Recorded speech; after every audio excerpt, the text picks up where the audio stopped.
देखो ये आपका जलवायु वाले चैप्टर से संबंधित क्लाइमेट का ही आ गया है। इसमें वायुमंडल के बारे में समझाया गया है। तो इसमें पूछा गया है कि वायुमंडल एटमॉस्फेयर किसे कहते हैं। तो पृथ्वी के चारों ओर गैसीय आवरण को क्या कहते हैं? वायुमंडल। हमारे चारों ओर जितने भी आप देखते हैं कुछ ना कुछ चीज़ पाई जाती है, तो उसको हम एटमॉस्फेयर कहते हैं, ठीक है, वायुमंडल। तो पृथ्वी के चारों ओर जो गैसीय आवरण होता है उसको क्या कहते हैं? वायुमंडल। वायुमंडल में गैस, ठीक है, कौन कौन सी हैं तो ध्यान रखेंगे इनका।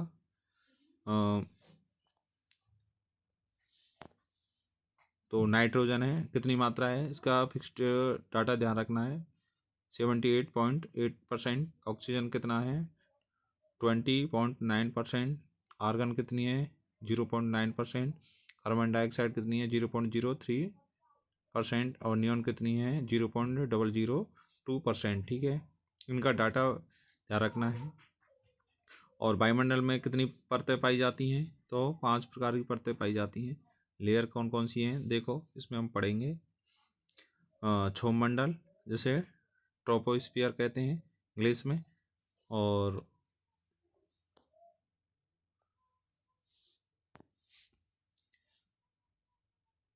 इंग्लिश में ट्रोपोस्फियर बोलते हैं। और इसमें दूसरी परत है आपकी सप्ताह मंडल, मैंने पहले भी बताया था।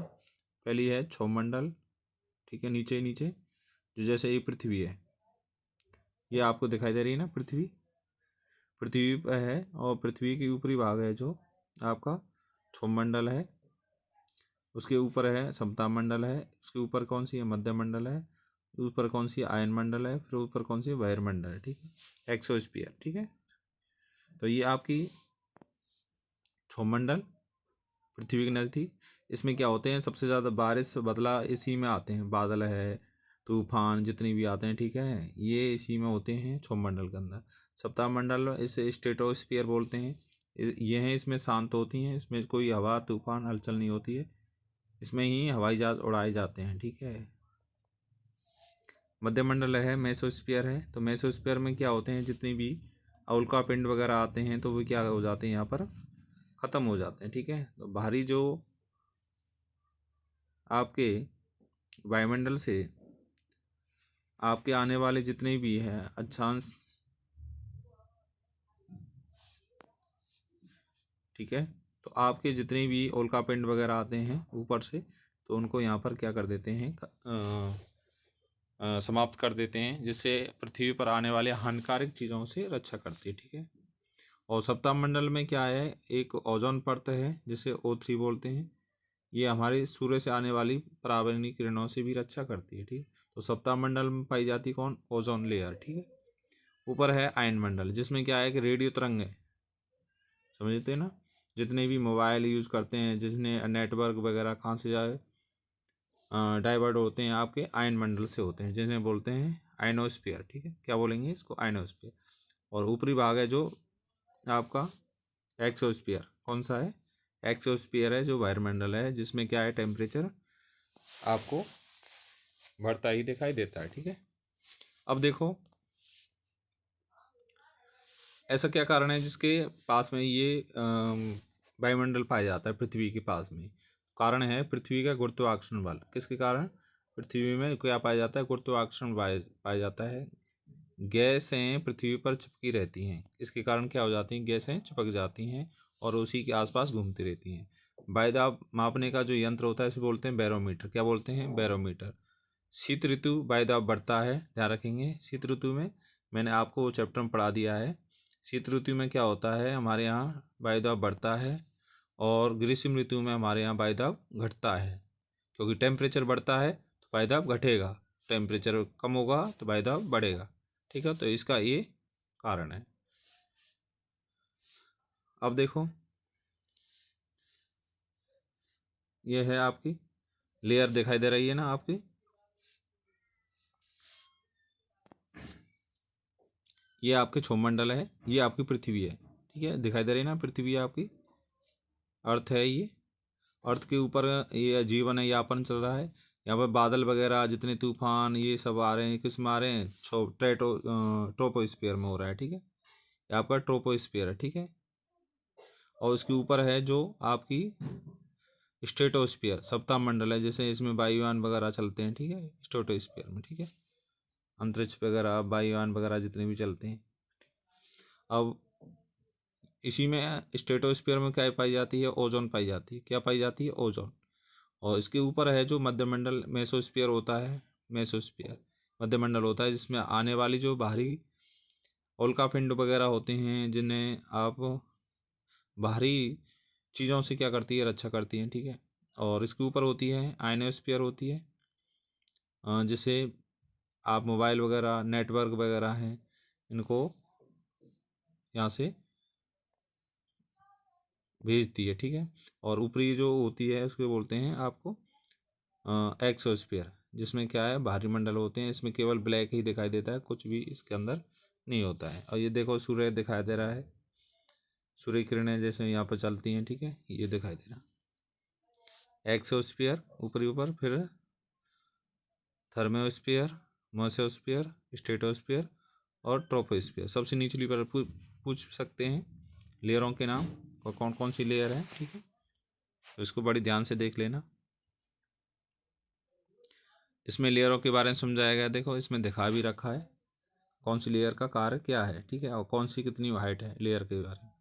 जैसे आपकी क्षोभमंडल है आपका स्ट्रेटोस्फीयर, तो पूछा जाएगा वायुमंडल की सबसे निचली परत कौन सी है, तो क्षोभमंडल स्ट्रेटोस्फीयर, हाइट कितनी है, तो आपकी भूमध्य रेखा पर 18 किलोमीटर है और ध्रुवों पर कितनी 8 किलोमीटर है, ठीक है, इस प्रकार से है। जैसे ये पृथ्वी है तो पृथ्वी से इस प्रकार से है, ठीक है, तो इस पर पोल्स पे तो 8 किलोमीटर है और उसके मिडिल में कितनी है 18 किलोमीटर। कई जगह 18 किलोमीटर है और कई किताबों में आपको 13 किलोमीटर भी दे रखी है, 12 किलोमीटर भी दे रखी है, ठीक है। इसमें मौसमी बदलाव, बारिश, बादल भी होते हैं, बारिश, कोहरा, हवाएं, तूफान इसी में आते हैं। गैस का घनत्व कितना होता है, इसमें कौन कौन सी आती हैं, नाइट्रोजन, ऑक्सीजन, कार्बन डाइऑक्साइड, ठीक है। जल वाष्प, धूल के कण भी इसी में पाए जाते हैं। तापमान कम और ज़्यादा इसी में होता है। जैसे जैसे इसमें तापमान, जैसे 165 मीटर की ऊंचाई, जैसे जैसे हम 165 मीटर की ऊंचाई पर जाते हैं तो कितना डिग्री टेम्परेचर कम होता है, 1 डिग्री टेम्परेचर कम होता है, ठीक है। इसमें दे रखा है, इसका डायग्राम दे रखा है, डायग्राम को ध्यान से पढ़ लेना इसको। देखो ये पोल्स हैं, ये विश्वविद्युत इक्वेटर है, ठीक है, तो यहाँ क्षोभमंडल है 8 किलोमीटर दे रखा है और यहाँ पर 18 किलोमीटर दे रखी है। अब यहाँ से ये है सप्ताह मंडल, मैंने बताया था हवाई जहाज़ वगैरह इसी में उड़ते हैं। ये इसकी हाइट है जो 50 किलोमीटर है। अब इसकी हाइट किलोमीटर कितनी है, 30-80 किलोमीटर है मध्यमंडल की, ठीक है। जितनी उल्कापिंड हैं, एस्ट्रोनेड हैं, वो आकर गिरते हैं तो इसमें इस लेयर के अंदर आते हैं तो वो नष्ट हो जाते हैं, आकर के पृथ्वी तक नहीं पहुंच पाते हैं। आयन मंडल हैं, ये आप जितने रॉकेट वगैरह काम करते हैं, आपके लाइंस वगैरह हैं, सारे काम किस करते हैं, आयन मंडल थे। और अजय इसकी हाइट कितनी है आयन मंडल की, 640 किलोमीटर। और ये एक्सोस्फीयर जिसकी 1000 है, ठीक है, वायुमंडल है, इसमें कुछ इतने एक्टिविटी नहीं होती हैं। देखो इसमें स्ट्रेटोस्फीयर दूसरी लेयर है, ये निचली क्षोभमंडल से कितनी है, 50 किलोमीटर है। इस परत में वायुयान उड़ते हैं, ऊंचाई के साथ तापमान समान रहता है, ठीक है, इसमें बढ़ता नहीं है, केवल क्षोभमंडल में बढ़ता है। 165 मीटर की ऊंचाई पर कितना बढ़ता है, 1, ठीक है। इसमें कौन सी गैस पाई जाती है, ओजोन गैस पाई जाती है। सूर्य की परावैंगनी किरणें यूवी से बचाती है ये, इसमें ओजोन पाई जाती है, O3 पाई जाती है, ठीक है, ठीक है।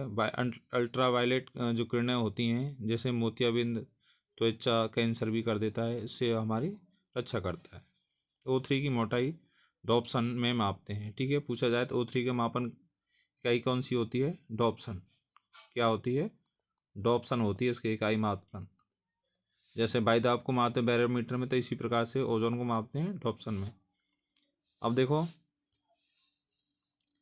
ओजोन में जो छिद्र है, ओजोन में जो छिद्र है देखो 200 ड्यू से कम है। दक्षिणी ध्रुव अंटार्कटिका पर हो चुका है इसका। और इसका कारण क्या है, क्लोरोफ्लोरोकार्बन, ठीक है, CFC। और इसको जब कब खोजा गया था, 1987 में मॉन्ट्रियल प्रोटोकॉल कनाडा में एक सम्मेलन हुआ था, उसमें इस पर रखा गया था, CFC पे प्रतिबंध लगा दिया था। ओजोन जो दिवस होता है, जो हर साल कितने 16 सितंबर को मनाते हैं, ओजोन दिवस मनाते हैं, ठीक है। और इसमें मध्यमंडल है आपका, ये मध्यमंडल है आपका मेसोस्फीयर, मेसे का मतलब मध्य है। वायुमंडल में सबसे निचली परत है, सबसे सप्ताहमंडल की ऊपरी परत है ये, ठीक है। इसे मध्य में पाई जाती है, इसलिए इसको मध्य बोला जाता है, ठीक है। बीच की मंडल है, ठीक है। सप्ताहमंडल से 80 किलोमीटर ऊंचाई पर है, ठीक है। और सबसे ठंडी परत होती है इसमें, इसमें -डिग्री भी चला जाता है। उल्का पिंड इसमें पाए जाते हैं, जिसमें घर्षण के कारण इसमें जलकर नष्ट हो जाते हैं, जैसे टूटता हुआ तारा, एस्ट्रोनॉइड वगैरह जिसमें आते हैं और जा करके नहीं खाक हो जाते हैं जल कर।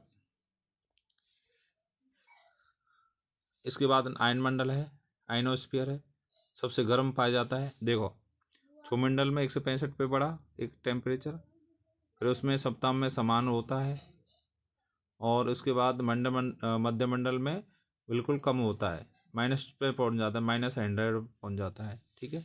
इस प्रकार टेम्परेचर में देखो कितना परिवर्तन आ रहा है। आयनमंडल के अंदर सबसे गर्म होता है, यहाँ पर टेम्परेचर बढ़ गया, सबसे गर्म परत है, थर्मोस्फीयर भी कहते हैं इसको। हाइट कितनी है, 640 किलोमीटर। तापमान ऊंचाई के साथ बढ़ता है, इसमें 1100 डिग्री सेल्सियस से हो जाता है यहाँ पर तापमान, ठीक है। प्रकाश एवं ध्वनि का परावर्तन होता है इसमें, प्रकाश का परावर्तन यहीं से होता है। पृथ्वी पर जितना भी प्रकाश आता है उसका परावर्तन यहाँ पर सबसे ज़्यादा होता है। जो सूर्य की किरणों से प्रकाश आएगा तो यहाँ से परावर्तन होता है। पूछा जाता है कि प्रकाश परावर्तन किन से होता है, तो थर्मोस्फीयर से।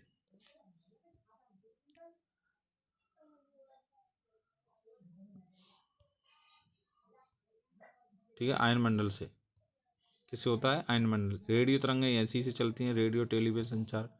अब देखो वायु मंडल जिसे एक्सोस्फीयर कहते हैं, ये सबसे अंतरे में ऊपरी परत है, ऊंचाई 1000 मीटर होती है इसकी। वायु का घनत्व कम होता है, कम गैस होती है इसमें, तापमान इसमें कम होता है, -5000 पहुंच जाता है और -6000 तक हो जाता है। इसके बाद ये निर्वात होता है, वायु रहित। निर्वात का मतलब होता है इसमें कोई वायु नहीं पाई जाती, वायु रहित होता है, ठीक है। अब देखो पवनें कौन सी होती हैं, विंड चलती हैं। पवनें हैं किसे कहते हैं, देखो पवनें जो हवा को कहते हैं, जो हमारे आसपास जितनी भी घूमती है उसे पवनें बोलते हैं। अब देखो पवन और हवा में क्या अंतर होता है, तो देखेंगे विंड और एयर। आपने सब सुना होगा, विंड अलग सुना होगा, एयर सुना होगा। विंड में क्या पाया जाता है, देखो गति स्पीड होती है विंड के अंदर, और इसमें कोई स्पीड नहीं होती। जैसे आप कमरे में बैठे हैं और कोई पंखा नहीं चल रहा है, तो वहाँ पर आपको एयर मिलेगी, जिससे आप श्वास भी ले रहे होंगे। परंतु जब विंड चलती है तो उसमें क्या होती है, स्पीड गति होती है। विंड के अंदर डायरेक्शन होती है, जैसे आप देखते हैं पूरब से पश्चिम की ओर चलती है तेज हवाएं, पश्चिम से पूरब की ओर चलती हैं, नॉर्थ से साउथ चलती हैं, ठीक है। तो ये दिशा होती है, इसमें कोई दिशा नहीं होती है। गतिमान वायु को पवन कहते हैं, ठीक है। क्या कहते हैं, पवन। जो स्पीड में चलती है जो हवाएं हैं उनको क्या कहते हैं, हम पवन कहते हैं, विंड कहते हैं। पवनें क्यों चलती हैं, मैंने इसके कारण भी बता दिया है। जब वायु हमेशा उच्च वायुदाब से, हाई प्रेशर से निम्न वायुदाब की ओर, लो प्रेशर की ओर चलती है, तो तापमान क्या होगा उस समय पर, बढ़ता है, ठीक है। तापमान क्या होता है, बढ़ता है। वायु गर्म होकर के ऊपर उठती हैं, जिससे क्या है, निम्न वायुदाब क्षेत्र LP, लो प्रेशर जोन बनता है, ठीक है। आप देखते हैं मैंने बताया था, जैसे यहाँ पर क्या है कि टेम्परेचर ज़्यादा है, तो टेम्परेचर ज़्यादा है, यहाँ टेम्परेचर हाई है, तो यहाँ की जो हवा होती है वो हल्की होकर के क्या हो जाती है, उड़ जाती है ऊपर की, ठीक है। जब टेम्परेचर अधिक होगा तो यहाँ टेम्परेचर ज़्यादा होगा तो वायु प्रेशर कम होगा, और इस जगह पर टेम्परेचर कम होगा, ठीक है, कम होगा तो प्रेशर भी क्या होगा, यहाँ पर ज़्यादा होगा। प्रेशर कैसा होगा, हाई होगा, ठीक है। तो इसमें क्या होता है, संबंध होता है प्रेशर और टेम्परेचर में। इसके कारण क्या आते हैं, यहाँ पर चक्रवात भी आते हैं। देखो ये दिखाई दे रहा है आपको, इस प्रकार से